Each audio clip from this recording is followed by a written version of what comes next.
Hi everyone, कैसे हो आप सभी लोग। आई होप आप लोग अच्छे होंगे। मैं हूं राहुल जयसवाल एंड स्वागत करता हूं आप सभी का एक बार फिर हमारे यूट्यूब चैनल JR ट्यूटोरियल्स में। फ्रेंड्स, आज अगेन आपके सामने एक मैथ्स का मोस्ट इंपॉर्टेंट लेक्चर वीडियो लेकर आ गया हूं, जिसमें हम पढ़ने वाले हमारे 7th स्टैंडर्ड के लिए मैथ्स सब्जेक्ट का जो हमने चैप्टर शुरुआत किया था, चैप्टर नंबर 4। हमारा काफी दिनों से ये चैप्टर चल रहा है, आप देख सकते हो। Chapter number 4 angles and pair of angles, इसका आज हम लोग देखने वाले लेक्चर नंबर 8। तो ये जो लेक्चर नंबर 8 है, ये बहुत ज्यादा इंपॉर्टेंट होने वाला है, बिकॉज इसमें हम लोग पढ़ने वाले हैं दो चीज, that is interior angles and exterior angles के बारे में। इसके पहले हमने बहुत सारी चीजें कवर कर ली है हम लोग ने। तो आज जो आप लोगों को पढ़ना है इंटीरियर एंगल क्या होता है, सबसे पहले उसमें मैं बताऊंगा कि इंटीरियर एंगल का मतलब क्या होता है, उसके कुछ प्रॉपर्टीज के बारे में बताऊंगा, एंड साथ ही में कुछ इंपॉर्टेंट एग्जांपल्स है ये भी आपको कराऊंगा। एंड फिर हम जंप करेंगे सीधा एक्सटर्नल एंगल ऑफ ट्राइंगल की तरफ, जिसमें आपको एक्सटर्नल एंगल्स कैसे हम निकाल सकते हैं वो आपको बताने वाला हूं। तो आपको ये वीडियो को बिल्कुल स्किप नहीं करना है फ्रेंड्स, क्योंकि बहुत ज्यादा इंपॉर्टेंट सेशन होने वाला है। तो वीडियो को लास्ट तक जरूर से देखिए। तो सबसे पहले टॉपिक यहाँ पे अगर हम लोग लेंगे, जो सबसे पहले लेने वाले हैं उसका नाम है इंटीरियर एंगल्स। ठीक है, यहाँ पे मैं हेडिंग डाल देता हूं इंटीरियर एंगल्स। अब ये इंटीरियर एंगल होता क्या है ये आपको मैं सबसे पहले बता दूं। तो इंटीरियर एंगल्स अभी नाम से आपको पता चलने वाला है फ्रेंड्स कि इसका मतलब होगा इंटीरियर, मतलब अंदर की तरफ से जो एंगल बन रहे हैं उसका मीनिंग होता है इंटीरियर एंगल। तो आपके बुक में एक डायग्राम है, सबसे पहले डायग्राम को कंसीडर करते हैं। Let's suppose this is a triangle, this triangle is called as triangle ABC। अगर मैं बोलूं कि ट्राइंगल है हमारा जिसका नाम है ट्राइंगल ABC, आप देखोगे तो इधर एक एंगल है, ये वाला एक एंगल है और एक ये वाला एंगल है। ठीक है, ये आपको तीन एंगल नजर आ रहे होंगे। ठीक है ना, angle A, angle B and angle C। तो आप ध्यान से देखोगे जब ये तीनों एंगल को, तो ये तीनों एंगल क्या है, अंदर की तरफ बन रहे हैं। And angle A, angle B, angle C ये क्या है, तीनों एक ट्राइंगल के अंदर की तरफ बन रहे हैं। That's why it is called as the interior angle triangle, और sorry interior angle. And second चीज, इसकी कुछ प्रॉपर्टीज होती है, आपको ध्यान में रखना है। कभी भी कोई भी एक ट्राइंगल है, एक ट्राइंगल के अंदर तीन एंगल होंगे, तो वी नो दैट कि जितने भी एंगल होते हैं एक ट्राइंगल के अंदर, उसको प्लस करके क्या आता है, 180 डिग्री आता है। मतलब क्या होगा कि जो मेरा एंगल A रहेगा, प्लस करूंगा एंगल B के साथ, प्लस करूंगा एंगल C के साथ, तो we will get is equal to 180 degree. इसका मतलब ये होता है कि जब भी हम लोग क्या करते हैं, तीनों के तीनों एंगल को प्लस करते हैं, उसके मेजरमेंट जो एंगल दिए होते हैं उसको प्लस कर लेते हैं, तो उसका जो वैल्यू हमें मिलता है वो कितना मिलता है, 180 डिग्री मिलता है। ये हमने सीखा हुआ है पहले भी, और आज भी मैं आपको बता रहा हूं कि इसको प्लस करके हम लोग का 180 डिग्री आता है। तो ये हो गया हमारा एक प्रॉपर्टी, करेक्ट है। ये आपको समझ में आ गया कि इंटीरियर एंगल कैसा दिखता है, एक ट्राइंगल के अंदर की तरफ बन रहा है, दैट इज इंटीरियर एंगल। उसकी क्या प्रॉपर्टी होती है, दिस इज द प्रॉपर्टी। अब इसके ऊपर क्या है, कुछ टेबल्स आप देख सकते हैं। अगर आपके पास टेक्स्ट बुक होगा तो आप देखोगे कुछ टेबल्स यहाँ पे मेंशन किए हुए हैं। एंड वो टेबल्स में क्या दिया हुआ है आपको, कि सबसे पहले दिया हुआ है पहले कॉलम में नंबर ऑफ साइड्स। ठीक है ना, आपके पास टेक्स्ट बुक होगा तो आप जरूर से देख पाओगे। यहाँ पे मैं आपको बताने की कोशिश करूंगा। तो हुआ क्या है, यहाँ पे मैं आपको बताने की कोशिश करता हूं क्या दिया हुआ है एग्जैक्टली। ठीक है, बहुत इंपॉर्टेंट चीज है, आपको इसको बिल्कुल स्किप नहीं करना है, ध्यान से देखो एकदम, तभी आपको समझेगा। तो यहाँ पे सबसे पहला दिया हुआ है आपको नंबर ऑफ साइड। ठीक है, नंबर ऑफ साइड्स दिया हुआ है, मतलब कितने नंबर ऑफ साइड्स हो सकते हैं। यहाँ पे सेकंड चीज आप देखोगे तो ये पॉलीगॉन का नेम क्या है, that is name of polygon. ठीक है, नेम ऑफ पॉलीगॉन दिया हुआ है। ठीक है, नेम ऑफ पॉलीगॉन। उसके बाद आप देखोगे ध्यान से, उसके बाद क्या दिया हुआ है, पॉलीगॉन किस तरह से दिखता है। ठीक है ना, पॉलीगॉन किस तरह से दिखेगा उसका डायग्राम हो गया। उसके बाद आपको देखोगे टेबल, तो दिया हुआ है नंबर ऑफ ट्राइंगल्स, एंड उसके बाद दिया सम ऑफ इंटीरियर एंगल। तो नंबर ऑफ ट्राइंगल्स, ठीक है, नंबर ऑफ ट्राइंगल, एंड उसके बाद दिया हुआ है sum of interior angle, sum of interior angle. ठीक है, सम ऑफ इंटीरियर एंगल दिया हुआ है, यहाँ पे एंगल भी लिख देते सम ऑफ इंटीरियर एंगल। अब इसको यहाँ पे मैं आपको बताने की कोशिश करूं कि हम लोग को पढ़ना क्या है इसमें। तो लेट्स सपोज यहाँ पे अगर किसी ने बोला कि मेरे पास नंबर ऑफ साइड 3 है, तो मुझे बताओ कौन सा ऐसा चीज है जिसके पास 3 साइड होते हैं। तो ऑब्वियसली आपके दिमाग में क्लिक हो जाएगा तुरंत से कि एक ही ऐसा ऑब्जेक्ट होता है या फिर डायग्राम होता है जिसमें 3 साइड होते हैं, जो कि होता है ट्राइंगल। तो आप क्लियरली बोलोगे कि नंबर ऑफ साइड्स 3 होते हैं, तो इसका मतलब क्या है, वो एक ट्राइंगल है। तो अगर ये एक ट्राइंगल है फ्रेंड्स, तो पॉलीगॉन कैसे दिखेगा। ठीक है ना, आपका जो डायग्राम होगा वो किस तरह से दिखेगा आप देखोगे। तो कोई भी तरीके का ट्राइंगल आप ड्रॉ कर लो, ये हो गया ट्राइंगल का डायग्राम। क्लियर है, ये आपको समझ में आ गया। तो ये पॉलीगॉन जो है आपका इस तरह दिखेगा। नंबर ऑफ ट्राइंगल, कितने नंबर ऑफ ट्राइंगल बन रहे हैं यहाँ पे, एक ही ट्राइंगल बन रहा है यहाँ पे, तो 1 आ जाएगा। और सम ऑफ इंटीरियर एंगल, इसका मतलब क्या है, जो अंदर की तरफ इंटीरियर एंगल बनेंगे इसमें, आप देखोगे तो एक ये वाला एंगल बनेगा, एक ये बनेगा, एक ये बनेगा। तो तीनों इंटीरियर एंगल को जब मैं प्लस करूंगा तो कितना आएगा, प्लस करके 180 डिग्री आएगा। ये आपको पता चल गया, मतलब ये सबसे पहला चीज हो गया। लेकिन मैं आपको जो बताने जा रहा हूं ये आपको ध्यान से देखना है। तो लेट्स सपोज अगर मैं आपको लेता हूं नंबर ऑफ साइड जो लेता हूं मैं 4 लेता हूं, तो अगर मैंने नंबर ऑफ साइड जो है 4 लिया तब क्या होगा, तो ये जो है 4 साइड बनने वाला चीज को हम लोग क्या बोलते हैं, क्वाड्रिलेटर बोलते हैं। और क्वाड्रिलेटर में बहुत सारी चीज आ जाते हैं, स्क्वायर आ जाता है, रेक्टेंगल आ जाता है, रोम्बस आ जाता है, इससे बहुत सारी चीजें आ जाती है जिसका साइड जो है वो 4 होता है। ठीक है, तो यहाँ पे नेम ऑफ पॉलीगन हम लोग क्या बोलेंगे कि ये क्वाड्रिलेटरल होगा। ठीक है ना, क्वाड्रिलेटरल। अब आप प्रॉपरली लिख सकते हो। क्वाड्रिलेटरल होगा तो क्वाड्रिलेटरल किस तरह दिखता है आप कैसे भी बना सकते हो, आपकी मर्जी है, ठीक है। तो लेट्स सपोज मैंने इस तरह से कुछ बनाया हुआ है क्वाड्रिलेटरल, ठीक है, इस तरह से बनाया हुआ है और यहाँ पे एक लाइन है जो कि इसको बाइसेक्ट कर रहा है। तो आप देखोगे कि जब भी आप ध्यान से देखें तो आपने क्वाड्रिलेटरल जब बनाया तो क्वाड्रिलेटरल के अंदर नंबर ऑफ ट्रायंगल्स की अगर बात करूंगा तो इसके अंदर 2 ट्रायंगल बन रहा है। किस तरह से आप देखोगे तो एक ट्रायंगल आपका ये वाला है ट्रायंगल और दूसरा ट्रायंगल ये नीचे वाला, तो 2 ट्रायंगल बन रहा है। इसका मतलब आप लोग यहाँ पे क्या लिखोगे, 2 लिखोगे, नंबर ऑफ ट्रायंगल्स 2 लिखोगे। लेकिन सवाल ये उठता है कि जो सम ऑफ इंटीरियर एंगल आपको दिख रहा है इसको कैसे लिखोगे आप। तो सम ऑफ इंटीरियर एंगल आप देखोगे तो यहाँ पे अगर 2 ट्रायंगल बन रहा है इसका मतलब क्या है, अगर एक ट्रायंगल बनता है तो 180 आता है, तो 2 ट्रायंगल बनेगा, इसका मतलब क्या हो जाएगा 2 मल्टीप्लाई बाय 180। करेक्ट है, ये आपको समझ में आ रहा है मैं क्या बताने की कोशिश कर रहा हूं। इसका मतलब ये होता है कि जितने भी नंबर ऑफ यहाँ पे ट्रायंगल बन रहे रहेंगे उसको 180 से आप मल्टीप्लाई करोगे तो आपको वैल्यू मिल जाएगा, मतलब इसका वैल्यू आ जाएगा 360। ठीक है, ये आपको समझ में आ गया। तो वैसे हम लोग नंबर ऑफ साइड्स को अगर बढ़ाते जाएंगे तो लेट सपोज मैंने 5 ले लिया, फिर उसके बाद 6 ले लिया, 7 8 9 10 कितना भी बढ़ाते जाओ। लेट सपोज मेरे को पता नहीं है, मैंने n मान लिया, मुझे पता नहीं है कि जो मेरा साइड होगा ट्रायंगल का वो कितना होगा, मुझे पता नहीं है। लेट सपोज कितना भी हो सकता है। तो एक फॉर्मूला बना रहे हैं जो कि आपको बोला हुआ है। तो जो फॉर्मूला है आप देखोगे यहाँ पे जो फॉर्मूला किस तरह से आ रहा है, तो यहाँ पे देखोगे अगर मेरा जो साइड आ रहा है वो n आ रहा है, करेक्ट है, तो n मेरा साइड आ रहा है और नेम ऑफ पॉलीगन क्या होगा वी डोंट नो, कि मुझे पता नहीं है कि क्योंकि n अगर मैं 3 लेता हूं तो ट्रायंगल बनेगा, 4 लूंगा क्वाड्रिलेटरल बनेगा, 5 लेगा तो पॉलीगन बनेगा, तो ऐसे कुछ भी बन सकता है, मुझे पता नहीं। इसके लिए मैं यहाँ पे कुछ लिखूंगा नहीं, डैश मैंने छोड़ के रखा। अब दूसरा चीज मैं क्या बोलूंगा, पॉलीगन का शेप अगेन मुझे पता नहीं है, कुछ भी बन सकता है, तो यहाँ पे भी मैं कुछ नहीं लिखूंगा। लेकिन नंबर ऑफ ट्रायंगल तो मुझे पता है ना, तो अगर मेरा नंबर ऑफ साइड जो है n है तो मेरा जो नंबर ऑफ ट्रायंगल है वो कितना बनता है, हमेशा याद रखना ये बनता है n-2। ठीक है, क्यों बनता है क्योंकि इसके पीछे मैं रीजन बताता हूं। आप देखोगे n-2 क्यों आया, क्योंकि अगर आपने 3 नंबर ऑफ साइड लिया, ये n है ना हमारा, n का वैल्यू 3 लिया तो नंबर ऑफ ट्रायंगल 1 आ रहा है, इसका मतलब 3 से 2 कम आ रहा है, मतलब n-2 किया तभी तो क्या, n की जगह पे मैंने 3 लिया तो 3-2 करूंगा तो 1 आ रहा है। यहाँ पे भी आप देखोगे तो n मेरा 4 है तो 4-2 करूंगा तो 2 आ रहा है। इसका मतलब नंबर ऑफ ट्रायंगल निकालने के लिए मेरा फॉर्मूला जो है वो n-2 है। और हमेशा याद रखना सम ऑफ इंटीरियर एंगल अगर आपको निकालना है और आपको साइड पता है n, मतलब कुछ भी हो सकता है, वो n2 भी हो सकता है, 3 भी हो सकता है, 4 5 6 7 कितना भी हो सकता है, तो मुझे पता नहीं है। तो हमेशा याद रखना वो होता है 180। तो हो गई कि 180 से आप मल्टीप्लाई करोगे ही करोगे इसको, 180 मल्टीप्लाई बाय समथिंग होगा, तो 180 मल्टीप्लाई बाय आपने 2 किया क्योंकि यहाँ पे नंबर ऑफ साइड 2 है, तो यहाँ पे नंबर ऑफ साइड क्या है n-2, तो n-2 को 180 से मल्टीप्लाई कर लोगे तो आपका जो वैल्यू है मिल जाएगा आपको सम ऑफ इंटीरियर एंगल। उम्मीद करता हूं कि आपको ये टेक्निक समझ में आ गया होगा। बस इन शॉर्ट आपको फॉर्मूला याद रखना है क्या, कि n नंबर ऑफ साइड अगर दिया हुआ है तो आपको नंबर ऑफ ट्रायंगल, ये 2 चीज इंपॉर्टेंट है, बाकी तो आपको ये जो दोनों ही जो है पॉलीगन कैसा दिखता है या फिर नाम क्या है वो इंपॉर्टेंट नहीं है, लेकिन ये दोनों इंपॉर्टेंट है। क्या दोनों इंपॉर्टेंट है कि आप देखोगे तो नंबर ऑफ ट्रायंगल जो है ये वाला n-2 ये ज्यादा इंपॉर्टेंट है and sum of interior angle जो है ये वाला इंपॉर्टेंट है। तो आपको दोनों सीख लेना है कि नंबर ऑफ ट्रायंगल अगर आपको निकालना है तो n-2 से निकालोगे और सम ऑफ इंटीरियर एंगल निकालना है तो 180 मल्टीप्लाई बाय n-2 से निकालोगे, और यही टेक्निक आपको याद रखना है। करेक्ट है, तो ये होता है हमारा पहला टॉपिक आज का, यानी कि इंटीरियर एंगल का पार्ट खत्म, जिसमें हमने 2 चीज पढ़ा कि इंटीरियर एंगल क्या होता है, तीनों को प्लस करके 180 डिग्री आता है, और किस तरह से हम लोग number of triangles and sum of interior angles को निकाल सकते हैं in case of interior angle if number of sides is given. ये आपको समझ में आ गया, करेक्ट है। तो इसके बेस पे कुछ प्रॉब्लम्स है जो कि हम लोग आगे सॉल्व करेंगे। हमारा जो लेक्चर नंबर 9 में आपको लेके आऊंगा उसमें आपको interior angle plus exterior angle दोनों ही बता दूंगा। लेकिन अभी आप पे जो थियरी पार्ट था जो हमें आज का दिन पढ़ना था इंटीरियर एंगल का, ये तो खत्म होता है। अभी हम लोग मैं आपको दूसरा टॉपिक जो कि मैंने आपको बोला था कि एक्सटीरियर एंगल भी आज ही कराऊंगा, तो एक्सटीरियर एंगल का पार्ट जो है शुरू करते हैं। तो एक्सटीरियर एंगल क्या होता है यहाँ पे अगर मैं आपको बताऊं, सेम ऐसे ही होता है एक्सटीरियर एंगल। तो सबसे पहले हम लोग कुछ डायग्राम्स जो दिए हुए हैं आपके बुक में वो देख लेते हैं। तो सबसे पहले इसको रफ कर लेता हूं मैं, फिर हम बात करेंगे एक्सटीरियर एंगल्स की।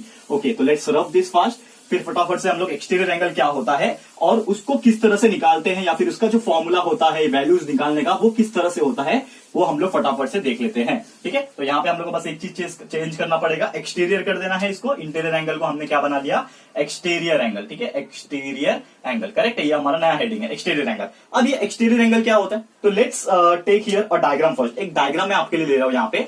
तो डायग्राम किस तरह से दिख रहा है यहाँ पे मैं आपको बनाने की कोशिश करता हूं। तो एक ट्राइंगल आपको दिया हुआ है इस तरह से, ठीक है, इस तरह से एक ट्रायंगल आपको दिया हुआ है। ओके, ये ट्रायंगल है। अब एक्सटीरियर है, इसका मतलब कुछ पॉइंट्स एक्सटेंड भी हो रहे होंगे। तो ये वाला लाइन मैंने एक्सटेंड कर दिया, ये वाला लाइन एक्सटेंड कर दिया और ये वाला लाइन एक्सटेंड कर दिया। ओके, अब यहाँ पे कुछ एरो मार्क्स बना देता हूं, करेक्ट है, ये एरो मार्क्स बना दिया। अब कुछ इंपॉर्टेंट नेमिंग भी होंगे इसके। तो ट्रायंगल का जो नाम है वो एबीसी है, ठीक है, this is A, this point is B, ठीक है, and this point is C. ये मैंने एबीसी बना दिया। अब यहाँ पे आप देखोगे तो कुछ एक्स्ट्रा पॉइंट्स भी यहाँ पे दिए हुए हैं। तो let's take this point is Q and ऊपर जो है आपका ये पॉइंट जो है पी दिया हुआ है एंड यहाँ पे जो पॉइंट दिया हुआ है वो दिया हुआ है डी। ओके, तो आपने अगर ध्यान से देखोगे यहाँ पे आपको एक चीज समझ में आ रहा होगा, ये पॉइंट डी है।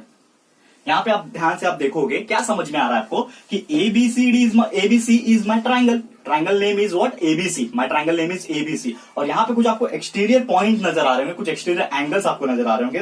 क्लियरली आपको एक चीज पता चल जाएगा कि आपका अगर मैं पॉइंट पकड़ू ए सी डी, यानी कि कौन सा एंगल, ये वाला एंगल ए सी डी, तो मेरा एक एंगल बन रहा है। मतलब अगर मैं इसको लिख के दिखाऊं कि एंगल ए सी डी, यानी कि ए सी डी ये वाला एंगल। दूसरा अगर मैं बात करूं यहाँ पे, जो कि होएगा यहाँ पे C B Q, angle C B Q, ठीक है, ये वाला एंगल करेक्ट है। दूसरा अगर मैं बात करूं यहाँ पे B A P, that is angle B A P, ठीक है। तो यहाँ पे मैं कुछ भी एंगल बता सकता हूं। इसका मतलब क्या है, ये जो तीन एंगल की मैं बात कर रहा हूं, ये क्या है मेरे लिए, एक्सटीरियर एंगल है, मतलब बाहर से बन रहे। एक तो यहाँ ये बाहर से बन रहा है, ये भी बाहर से बन रहा है, और अगेन ये वाला जो बन रहा है ये बाहर से बन रहा है। तो ये हो जाएंगे हमारे क्या, एक्सटीरियर एंगल। करेक्ट है, आपको पहचानने आ गया किस तरह से पहचानते हैं। इंटीरियर एंगल तो सीधा सीधा पता चल जाएगा, इंटीरियर एंगल क्या, अंदर वाले इंटीरियर एंगल, और जो बाहर बन रहे हैं वो क्या है, एक्सटीरियर एंगल। तो इस तरह से आप क्या पता लगा सकते हो कि एक्सटीरियर एंगल कौन कौन से है। अक्सर आपको एक डायग्राम दिया होता है एग्जाम में और पूछता है कि right the names of exterior angles and interior angles. तो इंटीरियर एंगल अंदर जो दिख रहा है उसके नाम दे दो, वो इंटीरियर एंगल हो जाएंगे।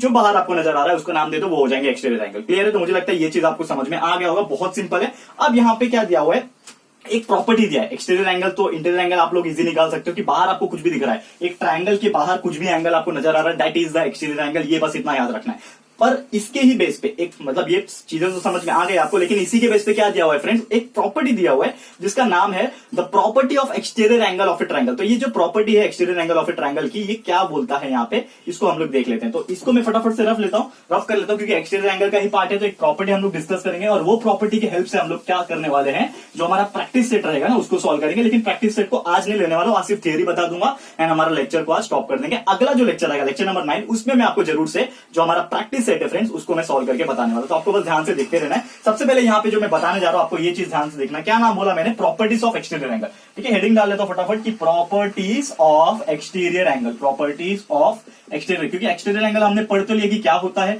लेकिन उसके कुछ प्रॉपर्टी है जो कि एक थ्योरम होता है। ठीक है ना, theorem of properties of exterior angle. क्या बोला यहाँ पे, exterior angle of a triangle. ठीक है, यहाँ पे हेडिंग अच्छे से डाल लेते हैं, एक्सटीरियर एंगल ऑफ ट्रायंगल। एक ट्रायंगल का अगर कोई एक्सटीरियर एंगल दिया होता है तो उसकी क्या प्रॉपर्टी है वो हम लोग को डिस्कस करना है। तो let's take a diagram first. एक डायग्राम जो दिया हुआ है आपको वो ले लेते हैं। तो दिस इज द डायग्राम। ठीक है, यहाँ पे एक डायग्राम इस तरह से दिया हुआ है। क्या बोला है, ट्रायंगल का नाम जो है वो पी क्यू आर है। This is P Q R and this point is given as S. ये आपको दिख रहा है क्लियरली। अब यहाँ पे एक चीज आप क्या बोल सकते हो, यहाँ पे क्लियरली आपको पता चलेगा कि यहाँ पे मैं आपको प्रूफ भी करके दिखा रहा हूं। तो एक चीज ध्यान से आप देखो कि एंगल जो यहाँ पे P है, एंगल जो Q है और एंगल जो R है यहाँ पे, इसको अगर मैं तीनों को प्लस करूंगा तो हमें क्या मिलेगा, क्योंकि एक चीज तो हमें पता ही है कि the sum of all angles in a particular triangle is 180 degree. तो वी कैन क्लियरली से इट एज कि angle P plus angle Q plus angle R will be equal to 180 degree. Correct है, ये हमें पता है क्योंकि अंदर के तीनों एंगल को मैं प्लस करूंगा, that is this angle and this angle, ये तीनों को प्लस करूंगा तो मुझे पता है क्या आने वाला है, 180 डिग्री आ रहा है। तो ये मेरा पहला चीज हो जाएगा। इसको मैं मान लेता हूं इक्वेशन नंबर 1। ठीक है, मैंने मान लिया कि मेरा सबसे पहला प्रॉपर्टी है इक्वेशन नंबर। दूसरा चीज मैं क्या बोल सकता हूं कि एंगल जो R है और एंगल जो Q है, ठीक है ना, एंगल R और एंगल Q आपको किधर दिख रहा है, दिस पार्ट, एंगल R, ठीक है ना, angle R and angle Q जो है ये आप देखोगे, एंगल R बाहर की तरफ से वाला, ये वाला एंगल R और ये वाला एंगल Q, ये भी आप बता सकते हो। ठीक है ना, क्या बताओगे आप कि एक चीज आपको समझ में आएगा कि आप ध्यान से जब देखोगे ये वाला पार्ट में, आपको यहाँ पे ये मार्कर का साइन जो है हटा के दिखाता हूं, क्लियरली आपको पता चलेगा। यहाँ पे आप देखो, क्लियर है ध्यान से। अब यहाँ पे मैं क्या कंसिडर कर रहा हूं कि मेरा जो PRS है, मतलब ये वाला जो मेरा एंगल है, ठीक है, ये वाला एक एंगल हो गया, और एक और एंगल मेरा नजर आ रहा होगा आपको PRQ, यानी कि ये वाला एंगल, मतलब बाहर से ये वाला एंगल, अंदर से ये वाला एंगल, ये दोनों को आप कंसीडर करोगे तो आपको एक चीज समझ में आएगा कि जो मेरा एंगल है PRS, बाहर से वाला एंगल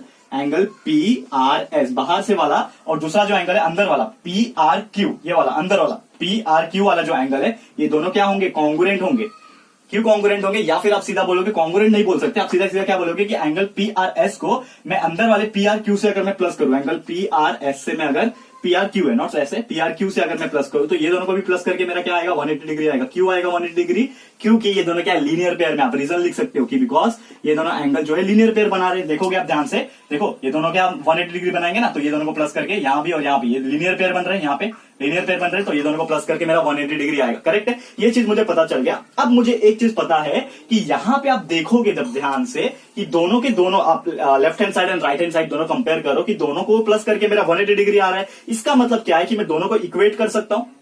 तो मैं क्या बोलता हूं, फ्रॉम इक्वेशन 1 एंड 2, यहाँ पे मैं हेडिंग डालता हूं फ्रॉम इक्वेशन 1 एंड 2। ये दोनों इक्वेशन को मैं लेता हूं और साथ में दोनों राइट हैंड साइड अगर सिमिलर है, दोनों 180 डिग्री, तो दोनों लेफ्ट हैंड साइड भी क्या हो जाएंगे, सिमिलर हो जाएंगे, सेम हो जाएंगे। तो मैं बोलूंगा कि यहाँ पे जो एंगल P है प्लस एंगल Q जो है प्लस एंगल R जो है वो इक्वल हो जाएगा इसके बराबर, यानी कि एंगल PRS के बराबर प्लस एंगल PRQ के बराबर। ये दोनों को प्लस करके बराबर हो जाएगा, ये चीज क्लियर है। अब यहाँ पे आप देखोगे कि जो मेरा एंगल PRQ है, यानी कि एक तो ये वाला R अंदर का ही लिया था ना, तो ये जो PRQ है आप देखोगे ये वाला PRQ और ये जो एंगल R है ये दोनों सेम है, ठीक है ना। ये भी अंदर वाला ये PRQ ही है, मैंने सिर्फ R लिखा हुआ है इसके जगह पे। इसका मतलब ये दोनों को मैं कैंसल आउट कर सकता हूं क्योंकि दोनों साइड सेम है। तो मेरा एंगल क्या बचेगा यहाँ पे कि एंगल जो PRS है, एंगल जो PRS है वो बराबर हो जाएगा किसके, क्योंकि यहाँ पे तो एक ही बचा, तो ये एंगल जो PRS है वो किसके बराबर है, एंगल P और एंगल Q के बराबर है। Angle P plus angle Q के बराबर है और यही आपका फाइनल स्टेटमेंट और फाइनल आंसर है। और इसका मतलब क्या हुआ कि आप ध्यान से देखोगे कि एंगल जो PRS है, यानी कि जो एक्सटीरियर एंगल वाला है, क्योंकि PRS मतलब क्या है, एक्सटीरियर एंगल। तो एक्सटीरियर एंगल ये केस में आप देखोगे तो PRS उसका जो वैल्यू है वो किसके बराबर आ जाएगा, P और Q के बराबर आ जाएगा, जो कि आपका क्या होता है, रिमोट इंटीरियर एंगल्स। इसका मतलब ये होता है, एक स्टेटमेंट होता है कि जो मेजर होता है exterior angle of a triangle, एक ट्रायंगल का एक्सटीरियर एंगल का मेजर जो होता है वो किसके बराबर होता है, उसी के रिमोट इंटीरियर एंगल के बराबर होता है। And what do you mean by remote interior angle, कि अगर ये मेरा एक्सटीरियर एंगल है तो उसके रिमोट इंटीरियर एंगल ये दोनों होते हैं, इसको छोड़ के, जिसके जो अपोजिट है उसको छोड़ के ये दोनों एंगल होते हैं उसके रिमोट इंटीरियर एंगल। तो अगर ये दोनों को मैं प्लस कर दूंगा ना फ्रेंड, तो ये वैल्यू के बराबर आ जाएगा। यही हमारा फॉर्मूला जो है प्रूफ करता है। क्लियर है, मुझे लगता है ये चीज आपको समझ में आ जाएगा कि इसका एक स्टेटमेंट भी होता है। बोला है लास्ट में, आप देखोगे टेक्स्ट बुक में कि the measure of the exterior angle of a triangle is equal to the sum of the measure of the remote interior angle and this is our property. यही तो हमें प्रूफ करना था कि एंगल जो PRS का जो वैल्यू रहेगा वो एंगल P और एंगल Q को प्लस करके मिल जाएगा। तो इसी तरह से हम लोग कोई भी एक्सटीरियर एंगल का अगर मेजरमेंट आपको निकालने के लिए पूछता है तो हम लोग जो है निकाल सकते हैं इजिली, जो कि हम लोग निकालेंगे भी, बट आज नहीं दोस्तों। हमें जैसा मैंने बोला कि आज सिर्फ थ्योरेटिकल पार्ट देखेंगे, तो लेक्चर नंबर जब 9 लेके आऊंगा उसमें आपको जो प्रैक्टिस सेट है हमारा 21 उसको यहाँ पे सॉल्व कराने वाला हूं, जो कि आज जितना भी चीजें पढ़ा हम लोग ने उसके बेस पे हम लोग सॉल्व करेंगे, ठीक है। तो उम्मीद करता हूं हमारा आज का लेक्चर आपको पसंद आएगा, जिसमें हमने दो चीज पढ़ लिया, उसके थ्योरेटिकल पार्ट पढ़ लिया, इंटीरियर एंगल्स के पूरे पार्ट एंड एक्सटीरियर एंगल्स के पूरे पार्ट। बस उसका एक प्रैक्टिस सेट बचा हुआ है जिसका नाम है प्रैक्टिस सेट 21, उसको मैं अगले लेक्चर में आपको लेकर आऊंगा। तो आज यहीं पे स्टॉप करते हैं। कैसा लगा है हमारा आज का लेक्चर वीडियो, प्लीज हमें कमेंट करके बताइएगा। अगर ये वीडियो आपको अच्छा लगा, यूजफुल लगा है फ्रेंड्स, तो प्लीज वीडियो को लाइक कीजिएगा, शेयर कीजिएगा अपने सारे फ्रेंड्स लोग के साथ, फटाफट से शेयर कर दो रिलेटिव्स को, फ्रेंड्स लोग, एंड बता दो सर एक और फ्रेश लेक्चर के साथ लेकर आ गया है मैथ्स का लेक्चर वीडियो 7th स्टैंडर्ड के लिए। तो फटाफट से शेयर करो, इन्फॉर्म कर दो, फटाफट से बुलाओ कि वो लोग भी आके अटेंड कर ले एंड फटाफट से देख के जाए, ठीक है फ्रेंड्स। तो उम्मीद करता हूं कि आप लोग वीडियो को लाइक करोगे, शेयर करोगे, एंड अगर आपने अभी तक इस चैनल को सब्सक्राइब नहीं किया है तो प्लीज हमारे चैनल को सब्सक्राइब कर देना, साथ में बेल आइकन को प्रेस कर देना, ताकि जब भी हम लोग वीडियो लेकर आएंगे आप लोग को नोटिफिकेशन मिलती रहेगी, ठीक है फ्रेंड्स। तो मिलते हैं हमारे अगले वीडियो में। ये वीडियो देखने के लिए thank you and good bye.